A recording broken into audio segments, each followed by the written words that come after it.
안녕하세요. 절 배신한 인간의 통쾌한 결말을 본 40대 여자입니다. 인생은 벽실을 뿌리면 벼를 거두고 보리씨를 뿌리면 보리를 거두며 되로 주면 말로 받는 법이라죠.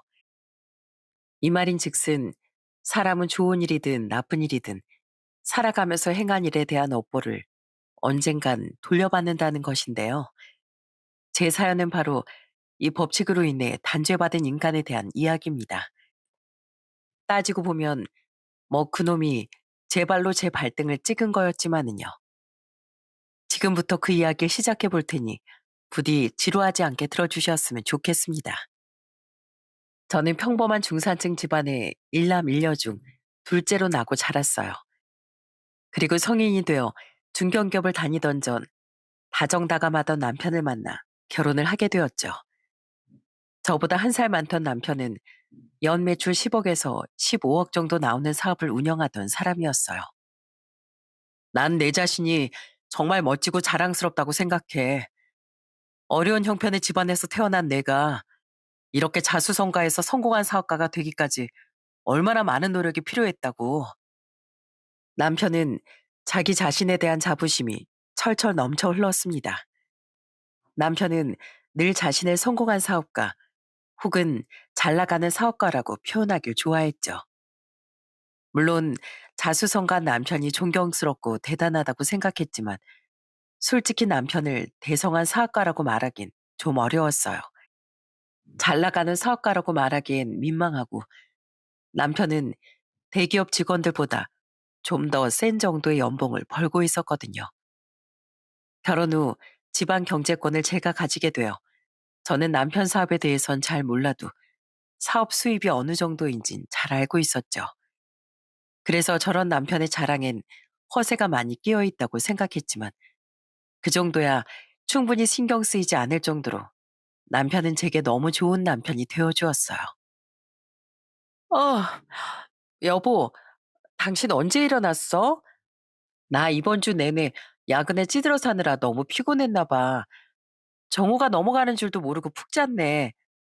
어머, 이게 다 뭐야? 일어나셨습니까, 여왕님? 너무 곤히 자는 것 같아서 안 깨웠어. 예쁘지? 곧 크리스마스니까 연말 기분 내보려고 내가 트리 좀 꾸몄어. 당신 요새 회사 일 때문에 많이 힘들어했는데 이렇게 집안이라도 꾸며놓으면 기뻐할 것 같아서 말이야. 마음에 들어? 너무너무 마음에 들어. 고마워, 여보. 역시 당신이 최고야. 남편은 결혼 후 연애 시절보다 더욱 다정해졌습니다. 기념일을 챙기는 것뿐만 아니라 제 생각이 났다며 퇴근길에 꽃다발을 사오기도 하고 일상에 활기를 불어넣어주는 이벤트를 해주기도 했죠. 또한 같이 밥을 먹을 때나 퇴근 후 TV를 보면서 쉴 새 없이 제게 들려주던 남편의 수다는 하루 동안 받은 회사 스트레스도 싹 다 날려주기도 했어요. 물론 남편이 제게 잘하는 만큼 저도 좋은 아내가 되려 최선을 다했습니다. 저는 사업하느라 바쁜 남편을 위해 맞벌이를 하면서도 거의 모든 집안일을 도맡아 했고 결혼한 지 1년 뒤 낳은 딸의 육아도 혼자 해내려고 노력했어요. 남편도 저를 최대한 도와주려고 했지만 사업하느라 시간이 들쑥날쑥하고 야근도 많았던 남편을 배려해주고 싶었거든요. 이렇게 우린 행복한 가정을 꾸려갔지만 우리의 결혼 생활엔 아주 커다란 문제가 있었어요.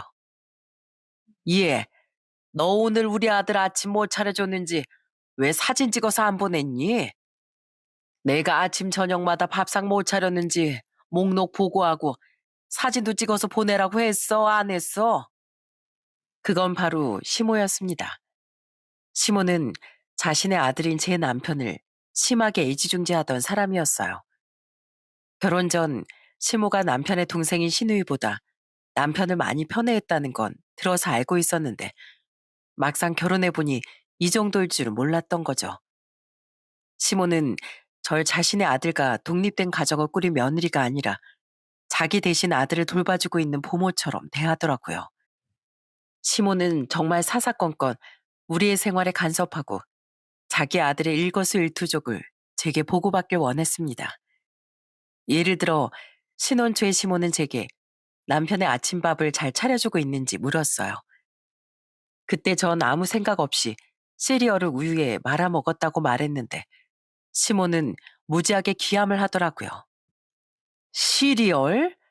우리 아들이 그거 먹고 출근해서 사업을 제대로 하기나 하겠니? 넌 그렇게 잘난 우리 아들을 데려갔으면 내조를 잘해야지. 어떻게 그런 과자를 먹일 수가 있어? 아침밥이 얼마나 중요한 건 줄 알아? 너희 결혼하기 전엔 내가 우리 아들 아침밥을 얼마나 진수성찬으로 차려줬는데. 어머님, 저도 남편도 아침을 챙겨 먹는 사람들이긴 하지만 저희 맞벌이잖아요. 저도 아침에 눈 뜨고 출근하기 바쁜데 언제 진수성찬을 차리겠어요. 그래도 저보다 훨씬 많이 일하는 남편 배려해주고 싶어서 제가 아침을 차리는 건데 그렇게 말씀하시면 서운해요. 그리고 오늘은 시리얼 먹었지만 평소엔 전날 끓여둔 국이나 찌개도 곁들여서 냉장고에 있는 반찬들이랑 같이 밥 잘 차려 먹어요. 오늘은 남편이 시리얼 먹고 싶다고 해서 그거 준 거고요. 시애미가 혼을 내면 잘못했습니다 하고 말지. 무슨 구구절절 변명을 그렇게 하니? 아무래도 안 되겠다. 이러다 우리 아들 몸이라도 상하면 어떡해? 너 앞으로 아침이든 저녁이든 우리 아들한테 밥 뭐 차려줬는지 나한테 보고하고 사진도 찍어서 보내라. 그날 이후로 시모는 제게 밥상에 대한 보고를 하라고 강요하기 시작한 겁니다. 물론 전 이렇게 말하며 거절했죠. 제가 돈 받고 남편 밥 차려주는 일하는 사람도 아닌데 그렇게 못하겠어요, 어머님. 어머님이 장가 보낸 아들 걱정에 이러시는 건 알겠는데요. 이제 남편하고 같이 사는 사람은 저니까 그냥 저 믿고 걱정은 좀 참아주세요. 그런 제 말에 시모는 노발대발하며 화를 내더군요. 그리고 그 이후로도 몇 번이나 제게 밥상 사진을 보내라며 난리를 쳤던 거죠.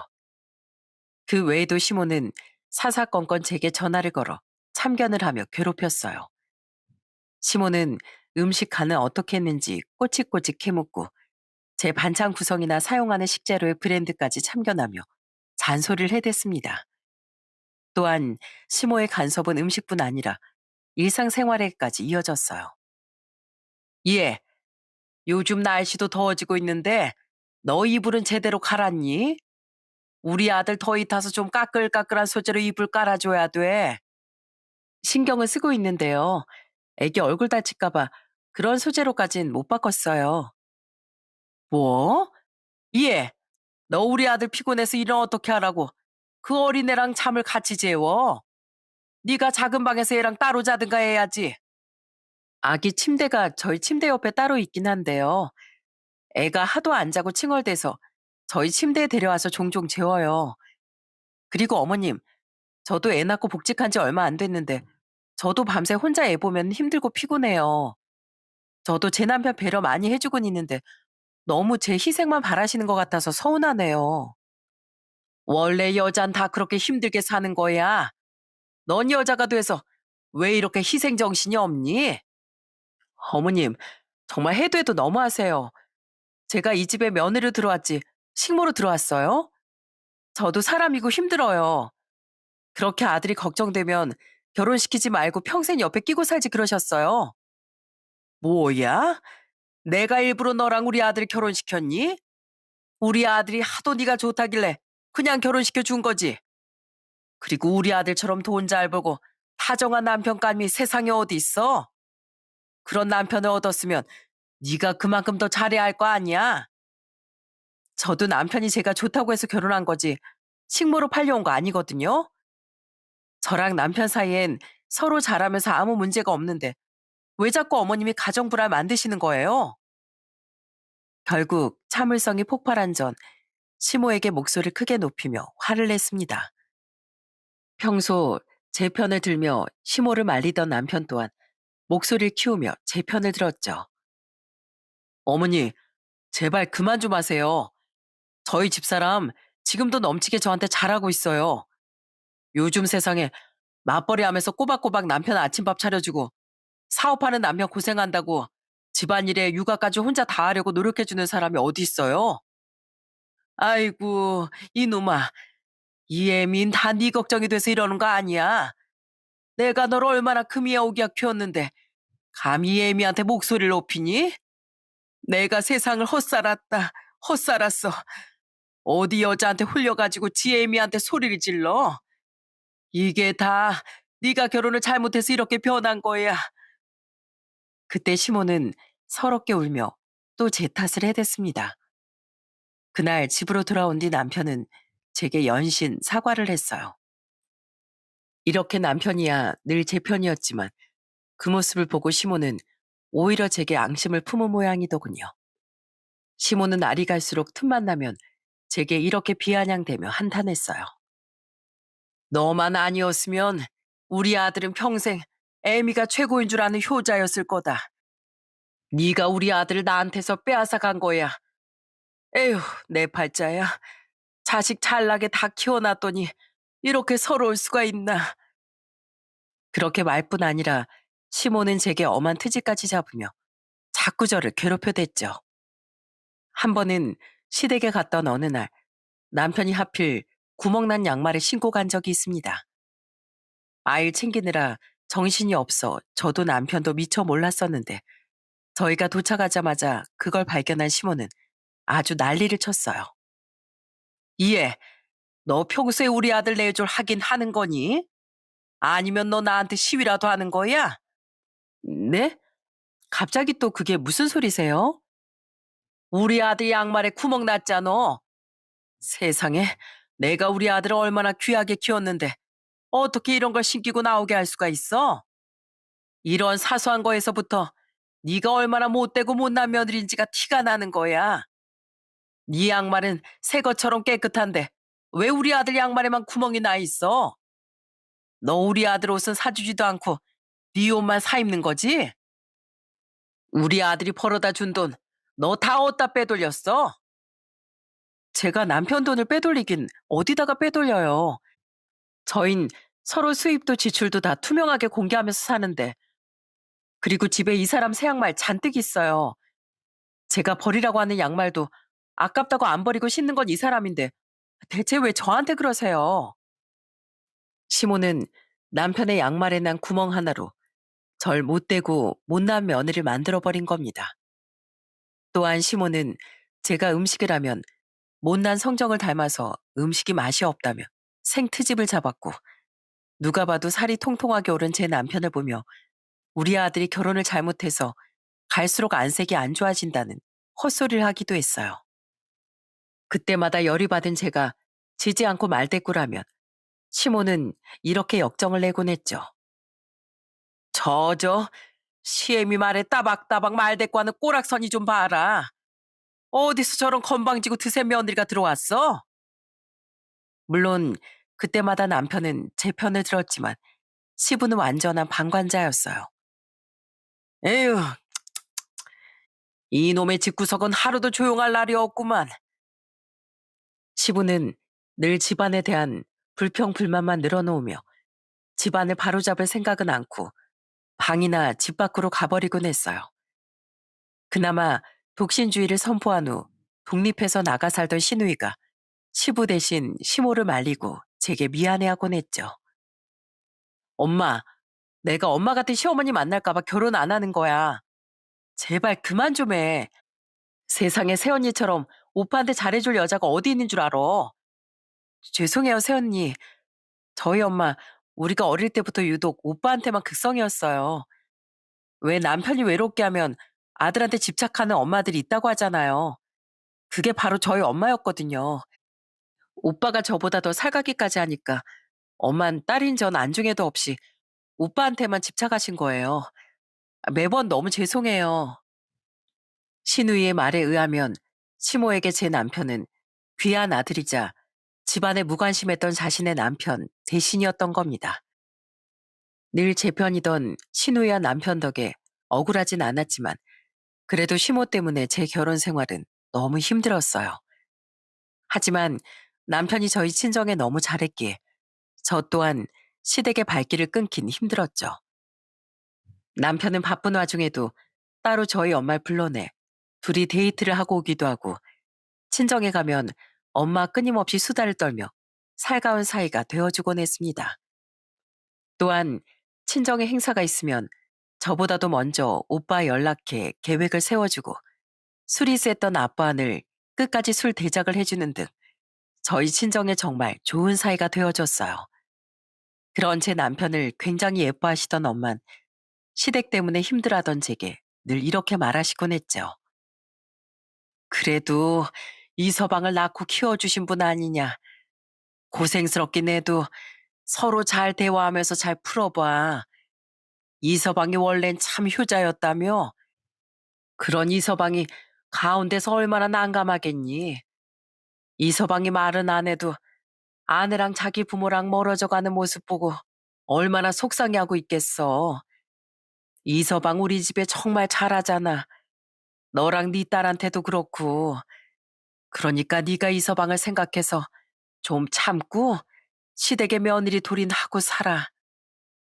그런 엄마의 말 때문이라도 전 시댁의 기본적인 며느리 돌인하고 살았던 거예요. 하지만 저만 보면 어떻게든 책을 잡으려 들던 시모와 그 모습을 보고도 못 본 척하는 시부를 진심으로 좋아하긴 역시나 힘들었죠. 그래도 시댁 문제를 빼면 저와 남편은 정말 사이가 좋았습니다. 우린 여전히 서로를 배려하고 챙겼고 전 일이 많을 때면 토요일에도 출근해야 했던 남편과 남편 사업장의 직원들을 위해 가끔 도시락이나 간식거리를 사서 찾아가기도 했어요. 다들 고생 많으세요. 주말인데 힘드시죠? 이것들 좀 드시고 하세요. 어머, 안녕하세요. 처음 뵙는 분 같은데 새로 오신 직원분인가요? 아, 네, 안녕하세요. 서진이라고 합니다. 얼마 전에 격리로 새로 채용돼서 일하기 시작했어요. 그러다 저희 딸이 5살이던 해, 저는 남편의 회사에서 새로 왔다던 여직원과 인사를 나누게 됐어요. 저보다 대여 살 정도 어려 보이던 그 직원을 남편은 입이 마르게 칭찬해 주더군요. 여보, 진희 씨 말이야. 아직 입사한 지 2달밖에 안 됐는데 벌써 베테랑이 다 됐어. 손도 엄청 빠르고 일 처리도 확실하다니까. 아주 인재야, 인재. 아이, 과찬이세요, 사장님. 그냥 이혼하고 마음 붙일 곳이 없으니까 일에라도 집중하다 보니 능률이 오른 거죠. 들어보니 그 직원은 3년 전에 아이 없이 이혼한 후 혼자 살고 있다더군요. 저는 그 이후 2번 정도 남편의 회사를 더 찾아갔는데 그때마다 그 직원은 꼬박꼬박 웃으며 살갑게 제게 인사해주곤 했죠. 그 직원이 재앙의 씨앗이 될 걸 미리 알았더라면 아마 전 그 직원의 인사를 절대 받아주지 않았을 거예요. 에휴, 내 팔자야. 며느리 하나 잘못 들여서 집안 대가 아주 끊기게 생겼네. 나중에 조상님들 내가 볼 낯이 없어. 저희 딸이 있는데 왜 집안 대가 끊긴다는 말씀을 하세요? 아들이 없잖아, 아들이. 이제 네 나이도 있어서 애 하나 더 갖기도 힘들 거 아니야. 여태껏 애가 또 안 생긴 것만 봐도 이제 우리 집안 대는 끊긴 거나 마찬가지지. 그러니까 애초에 딸이 아니라 아들을 낳았으면 됐잖아. 그게 제 탓이에요? 원래 성별은 아빠 쪽에서 결정된다는 거 모르세요? 네, 저 이제 벌써 나이가 44이라 둘째 갖기 힘들어요. 그런데 저요, 저희 딸 하나로도 충분하거든요. 그러니까 그놈의 아들 얘기 좀 그만하세요. 당신, 우리 어머니한테 말대꾸가 너무 심한 거 아니야? 우리 어머니가 괜히 이런 말씀을 하시겠어? 집안 대를 잇는 게 중요한 일이니까 이런 말씀 하시는 거지. 저희 딸이 6살이던 해 어느 날부터 남편은 변하기 시작했습니다. 늘 제 편이던 사람이 언젠가부터 자꾸 시모 편을 들더라고요. 당시 시모는 이젠 트집을 잡다 잡다 제게 아들을 못 낳는다고 구박하곤 했어요. 애는 뭐 저 혼자 임신하고 낳는답니까? 그런데 남편은 그 억지에도 제 편을 들지 않고 시모 편에 서서 제게 언성을 높이더라고요. 그런 일이 몇 번 반복되며 우린 박터지게 다투고 싸우다 사이가 점점 나빠져 갔습니다. 당신은 며느리가 돼서 왜 이렇게 드세? 아휴, 나도 지친다, 지쳐. 그냥 우리 어머니한테 좀 져드리면 안 돼? 그리고 당신이 아들 못 낳는 건 맞잖아. 우리 어머니가 틀린 말씀 하신 것도 아니고 뭘 잘했다고 우리 어머니한테 눈을 막 동그랗게 뜨고 대들어? 그리고 예전만 해도 그래. 솔직히 나 전에 당신 편을 들긴 했지만 어머니께도 너무 죄송하고 속상했어. 뭐? 어머님한테 죄송했다고? 그래. 솔직히 우리 어머니가 날 어떻게 키우셨는데 그런 어머니가 사사건건 간섭 좀 하는 게 뭐가 그렇게 불편해? 며느리로서 좀 이해해드릴 수도 있는 거잖아. 솔직히 우리 어머니 말대로 당신 나한테 엄청 잘해야 하는 거 아니야? 당신처럼 평범한 사람이 나처럼 잘 나가는 사업가 남편을 뒀으니까 말이야. 내가 만약 당신 입장이었으면 난 우리 어머니 업고 다녔을 거야. 근데 그러기는커녕 맨날 우리 어머니랑 반목하고 어머니가 그렇게 원하시던 아들도 못 낳은 당신이 무슨 할 말이 그렇게 많아? 지금 말 다 했어? 우리 혜진 아타가 목숨까지 위험해졌던 나한테 그게 할 소리야? 언젠 우리 혜지 하나만 해도 너무 감사하다며. 게다가 뭐 잘 나가는 사업가? 당신이 돈을 좀 잘 벌긴 해도 그 정도는 아니거든? 누가 들으면 월에 뭐 1억씩 벌어오는 줄 알겠네. 그리고 내가 당신한테 뭘 못했는데? 난 맞벌이 하면서 당신한테 빌어먹고 산 적도 없고 오히려 바쁜 당신 배려해 주려고 최선을 다했어.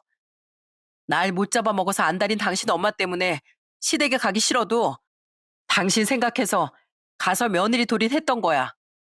그걸 다 알면서 갑자기 왜 이렇게 다른 사람처럼 구는 건데? 왜 이렇게 생트집이야? 이 고마움이라곤 하나도 모르는 인간아. 그토록 다정했던 남편은 어디 가고 제 앞엔 어느새 너무 낯선 사람이 서 있었어요. 그렇게 변한 지 7개월쯤 지났던 어느 날 남편은 기가 막히게도 제게 이혼을 통보하더라고요. 여보, 우리 이혼하자. 나 여자 생겼어. 뭐? 여자? 그것도 이런 충격적인 바람 고백까지 하며 말입니다. 황당했던 전 물을 마시다 사례가 걸려 콜록대기까지 했죠. 남편은 그런 제게 괜찮냐는 말 한마디 없이 덤덤하게 말을 이어갔어요. 솔직히 당신도 나 많이 안 사랑하잖아. 우리 부모님하고 서로 사이도 별로고. 나도 당신한테 이제 마음 없어. 당신한테 마음 식으니까 솔직히 처가 식구들 얼굴도 보기 싫더라. 이런 상황에 그렇다고 애 때문에 억지로 살고 그런 시대도 아니잖아. 요즘엔. 그러니까 우리 이혼하자고. 기가 막혀서 마음이 식었네 어쩌네 해봤자 결국 이혼하자는 이유가 바람이 나서라는 거 아니야? 뻔히 가정이 있는 유부남이. 아, 그래서 당신이 요즘 나한테 그딴 식으로 행동했구나. 누구야? 내가 누군지 나 좀 알자. 우리 회사에서 격리로 일하는 진희 씨 알지? 당신도 몇 번 봤었잖아. 당신보다 5살 어린, 일 잘하고 손도 빠르던 바로 그 사람이야. 우리 진희가 입사하고 나서 1년쯤 뒤부터 만나게 됐어. 벌써 우리 만난 지 몇 달이나 됐고. 나 이제 그 사람하고 새 행복 찾으면서 살고 싶어. 뭐? 그 이혼하고 혼자 살고 있다던 그 사람? 웃긴다. 당신도 그 여자도 하라는 일을 안 하고 그런 더러운 불장난에 능률을 올리고 있었어? 아주 꼴값을 떤다 떨어. 그 여잔 자기가 한번 이혼하더니 남의 가정 파탄내는 일이 아주 우습게 느껴졌나 봐. 근데 어떡하냐? 난 당신이랑 이혼 안 해줄 건데? 야, 이거나 맞고 정신 차려. 기가 막히게도 상간녀의 정체는 바로 남편의 회사 여직원이었던 겁니다. 제게 그 여자가 일을 잘한다고 그렇게 칭찬하더니 남편은 바로 그 여자와 눈이 맞았더라고요. 그렇게 상간녀의 정체까지 밝히며 이혼을 해달라던 그놈에게 저는 손에 들고 있던 냉수를 확 뿌려버렸어요. 그리고는 놀라서 얼굴을 마구 털어내던 그놈에게 말했죠. 내가 누구 좋으라고 순순히 이혼해줘? 사업한다는 인간이 머리 참 나쁘다. 어? 그렇다고 이 와중에 당신하고 붙어 살고 싶지도 않으니까 나랑 살기 싫으면 당신이 나가. 짐 다 싸서 나가버리라고. 싫은 사람이 나가야지 내가 나갈 필요는 없잖아. 여보, 우리 결혼 생활이 이미 끝났어. 근데 꼭 이렇게 지저분하게 나와야겠어? 어디서 똥 묻은 개가 겨 묻은 개를 나무라? 내가 바람핀 인간한테 지저분하다는 얘기를 들어야겠냐? 어, 난 이렇게 해서라도 순순히 못 당해주겠으니까 알아서 해. 남편은 그런 제게 제발 이혼하자며 몇 번이나 더 설득을 시도하더군요. 하지만 말이 통하지 않으니 결국 남편은 짐을 싸서 시댁으로 가버리더라고요. 아빠, 어디 가요? 어, 아빤 이제 혜지랑 같이 못 살아. 미안해. 네? 아빠, 가지 마세요. 엄마, 아빠 가지 말라고 해요. 네? 가지 말라며 울던 저희 딸에게 저런 냉정한 말까지 내뱉으면서요. 이후 시모와 시부에게선 미안하다거나 하는 아무런 연락도 없었습니다. 다만 뒤늦게 남편이 시댁으로 갔다는 걸 알게 된 시누이만이 제게 전화해 사과를 했을 뿐이었죠. 당연하게도 제 남편을 좋아했었던 저희 부모님은 많이 속상해 하셨습니다. 저 또한 마찬가지로 속이 아니었지만 전 오기로 더욱 이혼을 해주지 않았어요. 고작 몇 달 만난 상간녀 때문에 조강지처와 자식까지 버린 그놈이 행복하게 새 출발하는 꼴을 보기 싫었거든요. 하지만 가만히 있자니 속이 너무 부글거려 전 회사까지 쉬고 남편의 사업장을 찾아가 뒤집어 엎기도 했습니다. 여러분, 오랜만이에요. 잘 지내시죠? 네, 사모님. 근데 평일에 어쩐 일이세요? 사모님도 잘 지내시죠? 아니요. 전 잘 못 지내요. 여기 사장인 제 남편이 저기 저 여자랑 바람이 나서 저한테 이혼을 통보했거든요. 그리곤 제가 이혼 안 해준다고 하니까 집까지 나가버리지 뭐예요? 네? 사장님이랑 진희 씨가 바람이 났다고요? 네. 그렇게 저랑 저희 딸 속은 다 뒤집어 놔놓고 저 둘은 뭐가 저렇게 당당해서 아무렇지도 않게 일하고 있나 몰라요. 저기 진희 씨, 아니 서진이, 멀쩡히 가정 있는 유부남 꼬셔서 별것같이 하게 하니까 어때? 너무 신나? 즐겁니? 나랑 우리 딸 눈에서 피눈물이 흐르고 있는데 넌 여기서 멀쩡하게 일만 잘하고 있네. 근데 너 그거 아니? 난 절대 저 인간하고 이혼 안 해줄 거고 넌 평생 더러운 상간녀 신분으로 살게 될 거야. 어디 남의 가정 파탄 내고 넌 얼마나 잘 사는지 내가 두고 볼 거야. 제가 직원들에게 바람을 폭로하니 상간년 얼굴이 시뻘개져서 씩씩대더군요. 그 와중에 미팅 중이었던 남편은 기겁을 하고 뛰쳐나와 저를 말렸죠. 여보, 지금 여기까지 와서 뭐 하는 거야? 왜 집안일 직장에까지 끌어들여? 나 지금 중요한 미팅 중이야. 당장 나가. 그래? 그럼 잘 됐네. 누구랑 미팅하고 있는지 몰라도 당신이 어떤 사람인지 같이 일하는 사이면 다 알아야지 않겠어? 왜? 창피해? 그러게 왜 애초에 이런 떳떳하지도 못한 일을 벌여? 저기요, 사모님. 사모님 지금 진짜 추한 거 알아요? 그래요. 저 사장님이랑 서로 사랑하게 됐어요. 사모님 남편이 이제 제 남자라고요. 근데 남편 마음이 그렇게 다 떠났는데도 이렇게 구질구질하게 나오고 싶어요? 어차피 상처받는 건 사모님이니까 더 버티지 말고 빨리 이혼이나 하시지 그래요. 어디서 더러운 상간녀가 본처럼 말을 섞으려고 들어. 하긴 그만한 사리분별도 못하니까 유부남이랑 바람 피우는 더러운 짓거리 하고 살지. 다들 이 회사 그렇게 오래 다닐 생각 마세요. 공과사도 구분 못하고 여직원이랑 바람이나 피우고 다니는 사장이 자기 사업을 언제까지 잘 이끌고 갈 수 있겠어요? 다들 제 말 새겨들으시길 바래요.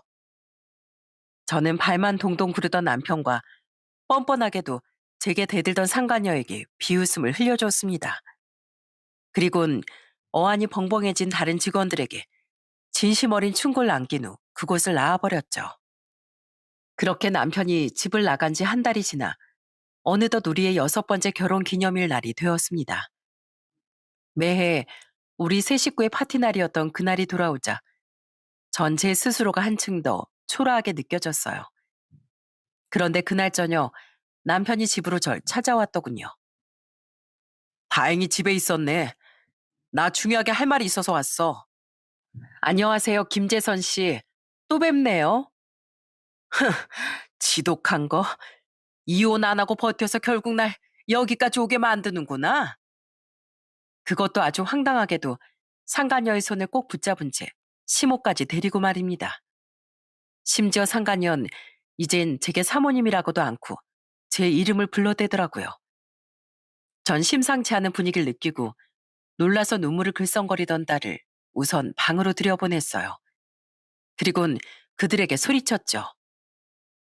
다들 제정신이야? 당신 미쳤어? 집에 애도 있는데 어디 감히 저 여자를 데리고 와? 방금 말했잖아. 할 말이 있어서 왔다고. 얘 수철아. 내가 말하마. 너처럼 착하고 모르는 애가 말한다고 한들 저 독한 기집애가 틀어먹겠니? 그때 그들은 제게 아주 환상의 결혼 기념일 선물을 주더군요. 남편과 상간녀 앞에 서서 득이양양한 표정으로 외친 시모의 말에 저는 입을 떡 벌리고 말았습니다.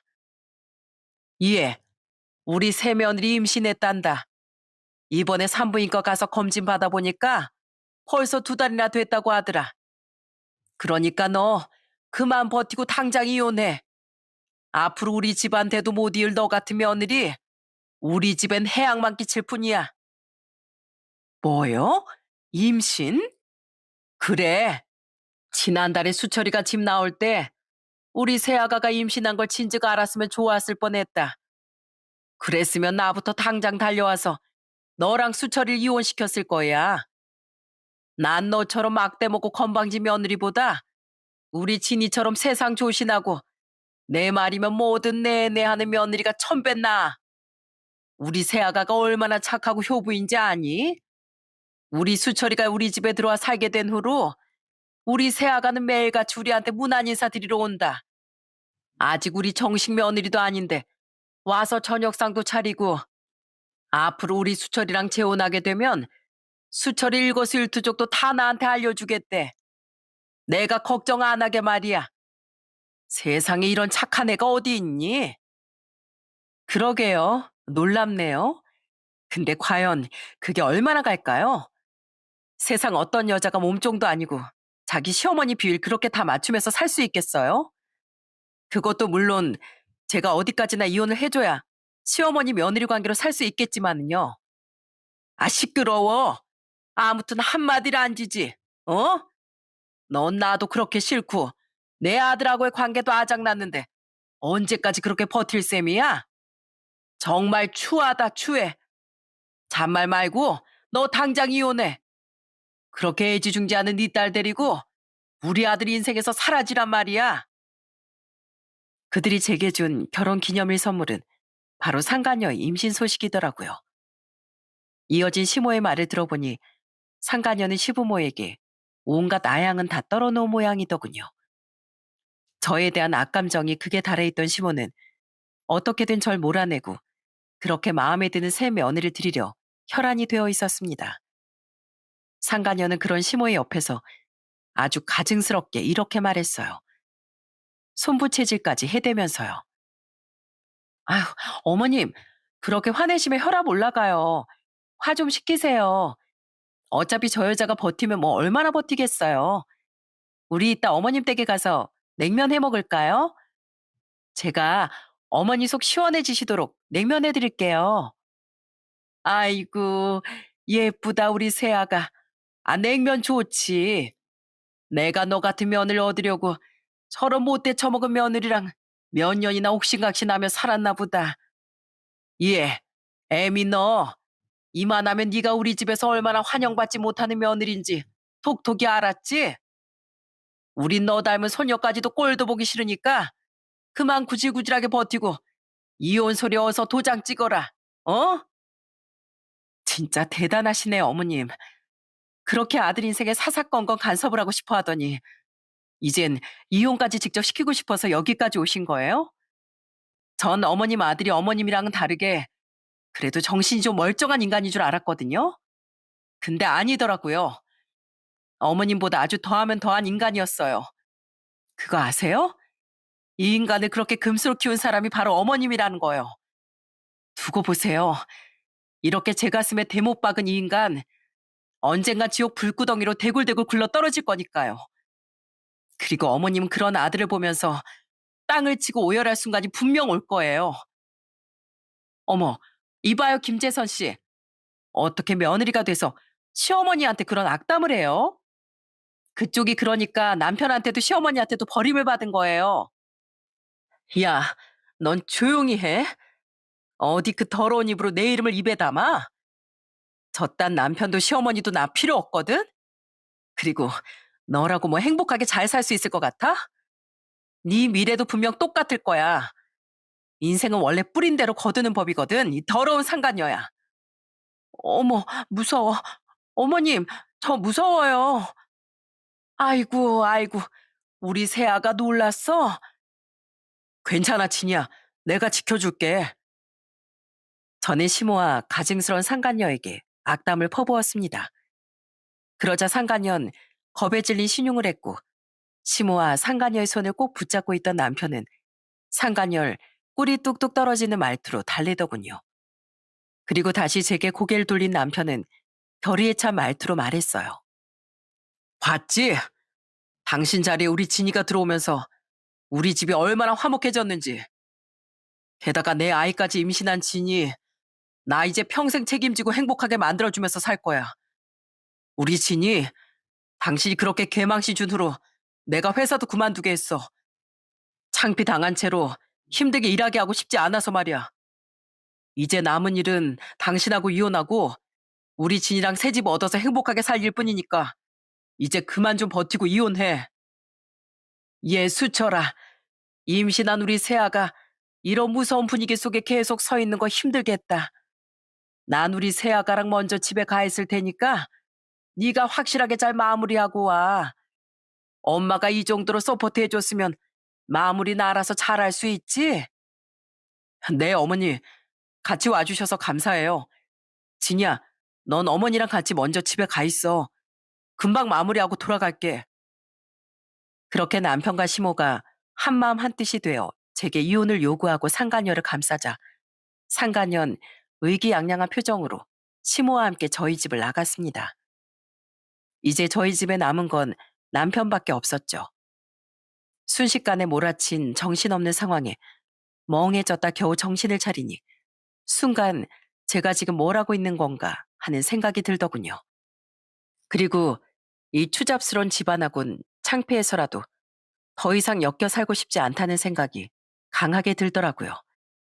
이건 그냥 내 고생길을 내 손으로 파고 있구나 하는 생각이 들며 그제야 정신이 번쩍 차려졌던 거예요. 내가 진짜 살다 살다 별꼴을 다 본다. 당신 진짜 너무하다고 생각 안 해? 이 집에 나만 있어? 우리 혜지가 방 안에서 다 듣고 있었을 텐데 애한테 미안하지도 않아? 나도 오죽했으면 이러겠어. 혜지도 중요하지만 우리 진이 뱃속에 있는 내 아이도 그만큼 중요해. 얼른 당신하고 이혼해야 그 애한테 온전한 가정을 만들어줄 수 있잖아. 아주 눈물 나는 부성애다. 그래, 이혼해. 나도 오기가 생겨서 버티긴 했지만 이런 부끄러운 집안하고 더는 못 엮이겠다. 저는 남편에게 더러워서라도 이혼을 해주겠다고 선언했습니다. 대신 조건을 걸었어요. 저는 살고 있던 집을 요구했고 아이의 양육비를 매월 100만 원씩 계산해서 일시불로 달라고도 말했죠. 거기에 더해 저는 딸과 제 마음에 난 상처에 대한 위자료로 2억도 내놓으라고 당당히 말했어요. 전 그렇게 집안 재산의 80%에 달하는 재산을 남편에게 요구한 거예요. 남편은 그런 제 말에 처음엔 펄쩍 뛰더라고요. 지금 장난해? 재산의 80% 가까이 되는 돈을 당신이 다 가져가겠다고? 누구 뭐 손가락만 빨고 살란 말이야? 어차피 내가 이혼 서류에 도장 안 찍어주면 당신하고 그 여잔 뱃속애를 호적에도 제대로 못 올릴 거 아니야. 돈이야 또 벌면 되잖아. 당신 잘 나가는 사업가라고 밖에서 엄청 잘난 척하고 다니지 않아? 실제로 돈을 그렇게 많이 버는 것도 아니고 심지어 적자인 달도 많았으면서 돈 버는 게 쉬운 건 줄 알아? 저번에 당신이 회사 와서 난리치는 바람에 우리 계약할 뻔한 새 거래처도 결국 잃었다고. 그거 잘 됐네. 조강지 져버리고 회사 여직원이랑 바람날 땐 그 정도 각오는 했었어야지. 어떡할래? 내 말대로 다 내놓고 이혼할래? 아니면 이대로 쭉 그 여자도 그 여자 뱃속에도 상간녀랑 혼외자 낙인 찍힌 채로 살게 할래? 아쉬운 건 당신이잖아. 하지만 어차피 아쉬운 쪽이 지는 거 아니겠습니까? 결국 남편은 백기를 들고 말았어요. 그래, 당신 뜻대로 다 해줄게. 열심히 해서 그깟 돈 다시 벌면 되지. 그러니까 이젠 군말 없이 도장 찍는 거야? 알았지? 그래, 알았어. 그 돈이면 나랑 우리 딸 돈에 허덕이면서 살 필요는 없으니까 땡큐네. 난 우리 딸이랑 아주 잘 먹고 잘 살 거거든. 어디 넌 얼마나 잘 사나 보자. 자기 아내랑 자식까지 버리고 가서 말이야. 내가 많이 보고 들었었는데 바람 피운 연놈들 중에 끝까지 잘 산 인간들 하나 없더라. 앞으로 당신은 얼마나 시궁창처럼 살게 될지 좀 궁금은 하네. 저는 비아냥대며 그놈에게 저희 딸과 평생 보지 말라는 조건까지 걸었습니다. 자기 딸이 듣고 있는데도 버젓이 그런 일을 벌인 그놈에겐 아빠 자격이 전혀 없다고 생각했으니까요. 상간녀에 단단히 미친 남편은 자식과의 절연에 가까운 그 조건에까지 순순히 동의를 하더라고요. 이런 놈을 여태 좋은 남편이라고 믿고 살았다니 정말 혀를 내두를 일이었어요. 그렇게 전 이혼을 했습니다. 이후 전 그놈에게 받은 돈과 별개로 상간녀에게도 소송을 걸어 위자료도 받아냈죠. 그 집에서 유일하게 멀쩡한 사람이었던 신우인 마지막까지 제게 전화해 사과를 해줬어요. 자기도 지긋지긋한 자신의 집안과 이젠 인연 끊고 살 거라는 말과 함께요. 그렇게 완전히 전 남편과 인연을 끊게 된 전 집을 팔고 딸과 친정집으로 들어가 살게 됐습니다.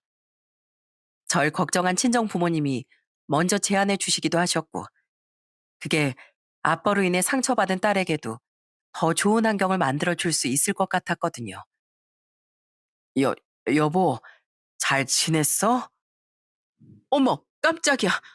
뭐야, 당신 술 먹었어? 그렇게 이혼한 지 9개월쯤 지났던 어느 날, 퇴근을 하던 전 소스라치게 놀라고 말았습니다. 전 남편이 술 냄새를 풀풀 풍기며 제가 살고 있던 친정집 근처에서 절 기다리고 있었더라고요. 그리고 그놈은 절 보자마자 대성통곡을 하며 하소연을 하기 시작했어요. 여보, 나랑 우리 집 식구들 전부 다 속았어. 뭐? 갑자기 그게 무슨 말이야? 서진이 그 여자한테 다 속았다고. 난 완전히 망했어. 들어보니 사연이 아주 가관이었어요. 저와 그놈이 이혼한 후 전 남편과 재혼해 살던 상간녀는 한 달 전 건강한 아들을 출산했다더군요. 뱃속 아이가 아들이란 이야기를 들었을 때부터 전 남편과 시모는 큰 기대에 가득 차 있었다고 해요. 그런데 상간녀가 아들을 출산한 순간 산부인과가 완전히 뒤집어진 거예요. 무슨 일인지 궁금하시죠, 여러분? 저도 그 이유를 듣고 까무러치게 놀라며 박장대소까지 하고 말았습니다. 그때 상간녀는 글쎄 무려 혼혈아를 낳았다고 하더라고요. 이게 대체 어떻게 된 일이야? 우리 아들은 분명 토종 한국인인데 대체 왜 혼혈아가 태어났냐고? 이거 물고 나무 서서 봐도 외국인 씨가 썩긴 해잖아. 이 망할 놈의 기집애가 감히 우리 가족을 속였어? 야, 너 대체 뭐야? 어? 너 뭔데 엄한 놈 씨를 베고 와선 우리 아들 자식이랍시고 우리 집안에 기어들어온 거야? 어머님, 그게 아니라요. 어머니 잠깐 진정하세요. 저 방금 아이 낳은 산모예요. 네? 아, 여보, 도와줘. 아이를 확인한 뒤 전 남편과 시부모는 완전히 뒤집어졌다고 하더군요. 시부는 경악을 하더니 이내 쌍욕을 하며 병원을 나가버렸고 시모는 이제 막 아이를 낳은 상간녀에게 달려가 머리채를 휘어잡았다네요. 상간녀는 울며 불며 잘못했다고 싹싹 빌며 전 남편에게 도움을 요청했지만 전 남편 또한 넋이 나가 그런 시모를 말리지 않았다고 합니다. 결국 간호사들이 달려들어서 시모를 떼어낼 때까지 상가녀는 시모에게 머리털을 다 뜯겨야 했다고 하네요. 아휴, 이 꼬리 9개 불려시한테 된통 당했네. 이게 무슨 날벼락이야? 우리 아들 불쌍해서 어쩌나. 어머니, 제 인생 완전히 꼬였어요. 그렇게 겨우 상가녀에게서 떨어진 시모는 제 남편과 부둥켜 안고 땅을 치며 울었다고 합니다. 그때가 생각났는지 전 남편은 더욱 서럽게 울며 제게 말했어요. 그 뒤에 캐물으니까 그제서야 그 여자가 실토하더라. 그 여자 나 만나는 동안 이태원 클럽에서 만난 외국인 강사랑 양다리 걸치고 있었대. 그놈하곤 가볍게 놀려고 만난 사이였다는데 그게 말이야 방구야? 그러다 임신했을 당시엔 그 외국인하고 거의 헤어졌을 때라 당연히 뱃속애가 내 애일 줄 알았다는 거야. 전 남편은 상간녀에게 단단히 홀리긴 홀렸었나 보더군요. 전 남편은 심지어 저에게 재산도 거의 다 준 놈이 겁도 없이 대출까지 받아 상간녀 친정에까지 거액을 줬다고 하더라고요. 상간녀에게 속아 아내도 자식도 재산도 모두 잃은 전 남편은 지금 상간녀에게 소송을 건 상태라고 말했습니다. 그러면서 제게 찾아온 본론을 꺼내는데 정말 경멸스럽더군요. 여보, 내가 그 여자한테 잠깐 미쳐서 당신하고 이혼까지 한 거 나 정말 반성하고 있어. 내가 정말 잘못했어, 여보. 그 여자한테 그렇게 뒤통수 맞고 나니까 나 당신이 얼마나 내게 소중한 사람이었는지 다시 절실히 느끼게 됐어. 원래 비온 뒤에 땅이 굳는다잖아. 그러니까 나 딱 한 번만 용서하고 받아주면 안 될까? 나 우리 혜지도 너무 보고 싶은데 우리 혜지를 위해서라도 날 다시 받아주면 안 돼? 야, 어떻게 너 같은 놈들은 드라마에서처럼 눈꽃만큼의 양심도 없냐? 비온 뒤에 땅이 굳긴 난 이미 그 쓰레기 같은 BP에서 이사 간 지 오래네. 그리고 너 분명히 나랑 약속했잖아. 평생 우리 혜지 안 보고 산다고. 그, 그거 어떻게든 빨리 이혼하려고 그냥 알겠다고 한 거지. 어쨌든 네 입으로 한 말이면 지켜야지.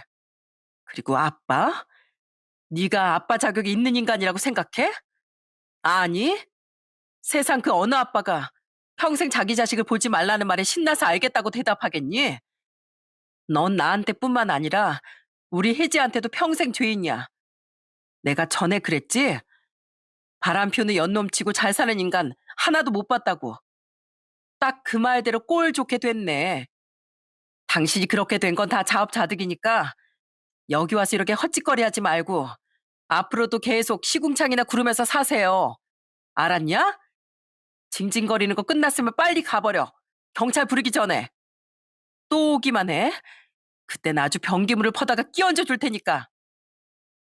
천인 공노할 짓을 저지른 주제에 시간을 되돌릴 수 있을 줄 알던 그놈을 저는 고성을 내지르며 쫓아내버렸습니다. 그렇게 우스꽝스러운 결말을 맞게 된 그놈을 보니 정말 10년 묵은 채증이 다 내려가는 기분이더라고요. 이후 그놈이 상가녀와 갈라서고 상가녀와 상가녀 부모에게 돈은 제대로 받아냈는지 어쨌는지 전 알지 못합니다. 그러거나 말거나 제 알바가 아니니까요. 고작 몇 개월 만난 여자에게 눈이 팔려 아내와 자식까지 버린 전 남편은 이렇게 천벌을 받게 되었어요. 저는 그 사실을 두고두고 통쾌하며 앞으로 더 멋지게 살아가려고 합니다. 딸의 이혼으로 속이 많이 상하신 부모님께 효도하고 아빠로 인한 상처가 컸던 딸을 잘 보듬고 키우면서요. 사실 저는 저희 딸을 아동 심리센터에 데리고 다니고 있어요. 전 남편의 일로 딸이 상처를 크게 받았거든요.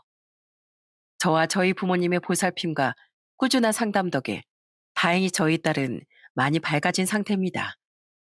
하지만 아무리 아이가 밝음을 다시 되찾는다고 한들 부모의 이혼으로 인한 상처는 평생 딸의 가슴에 남아있겠죠.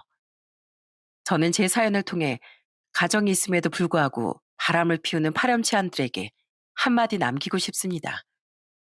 당신의 이기심으로 인한 진정한 피해자는 당신의 자식이며 자식의 가슴에 씻기지 않은 상처를 남긴 죄는 언젠간 천벌로 되돌려 받을 거라고요.